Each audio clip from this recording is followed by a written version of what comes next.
30, the 25 blockers in front. He walks into the end zone. Touchdown, Alvin Kamara. 4th and goal. Quick throw, Mike Thomas. Boom, across the goal line.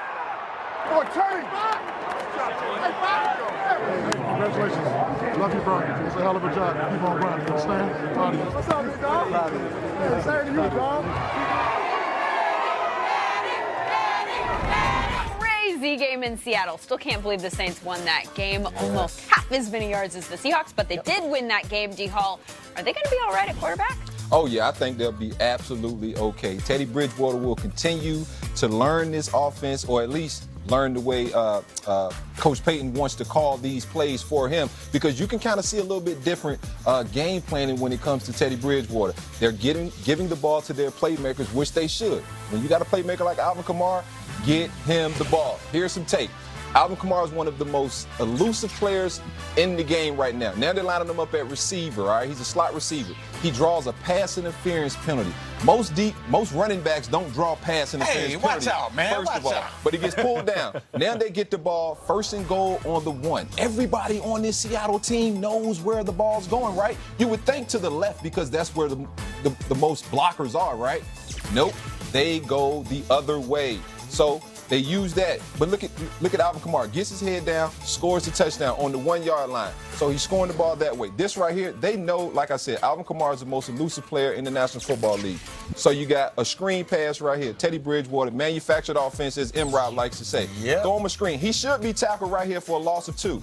But he is so slippery of a ball carrier. Finds his blockers, picks up a 1st down, and that's what they'll continue to do. They'll continue to put the ball in their playmakers' hands, whether that's Alvin Kamara, whether that's Taysom Hill, whether they use some other ways to get Teddy Bridgewater outside the pocket, and he'll continue to get a little more comfortable as he gets more and more reps in games. So I'm looking forward to this Saints team continuing to win football games while they wait for their leader, Drew Brees, to get back out there. Well, it's not going to be an easy win this week. They've got the Cowboys in prime time on Sunday night.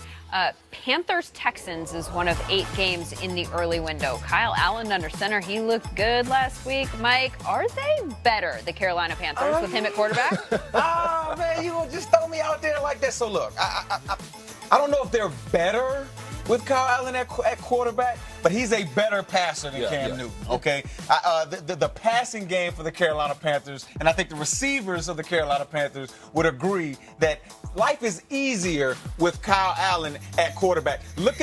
Just look at the accuracy here. This is an RPO, and oftentimes you don't throw vertically off an RPO. You throw kind of to the flat or something like that. Another play design by Norv Turner. Again, you look at Kyle Allen here, kind of rolling out to the right. Look at the ball placement on the run in the back corner of the end zone. Again, I'm not saying Cam Newton can't make these throws. No, I'm not saying that. But we just haven't seen it in a while. And again, falling off his back foot, throws it in the back corner of the end zone, over 2 defenders. This is accuracy. This is quarterbacking.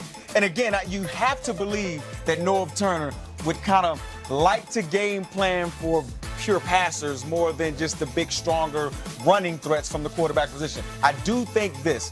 The Carolina Panthers front office, they have some decisions to make. They have to decide whether they want to be led by a quarterback that's the show, the big, strong guy that's going to run the football and make big, explosive passes down the football field, or will they be okay with a pure passer?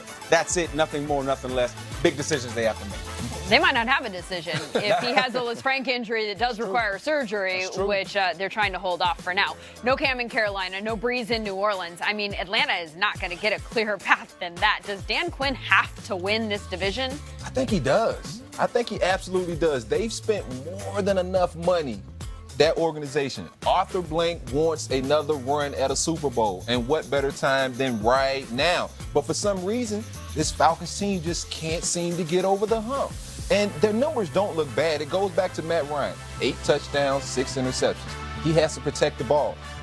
And when you look at the numbers, the one stat that jumps out to me is they have not been able to run the football. When you got a guy like Devontae Freeman at running back, you got to run the football. Well, often, I mean, just look at the way that their team is composed. All of the money, all the attention is on the offensive side of the football, right? This is a fantasy football team, right? If the fantasy football numbers would be up there, but real football, they're not winning actual games. And at some point, you got to give Dan Quinn some assets on the defensive side of the ball because that's his expertise, so that they can go out there and stop opposing offenses from scoring touchdowns.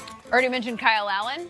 We're going to mention him again here. The Panthers quarterback, one of our Week 3 FedEx Errand Ground nominees, along with Deshaun Watson and Patrick Mahomes, who's been nominated every week so far. Yeah, you just put him up there every time. Yeah. Dalvin Cook has also been nominated every week so far. He actually won the Ground Award last week. He is nominated along with Christian McCaffrey and Mark Ingram this week. You can vote for the winners here until 3 o'clock Eastern on Thursday. That's at NFL.com/FedEx, and we'll reveal the winner on Total Access after the game on Thursday night. After the break, why Keenan Allen is the best player in the NFL you are not talking about. And still to come, why Dak Prescott doesn't actually talk football in the huddle. Not always, anyway. But first, here's what Good Morning Football has planned for tomorrow.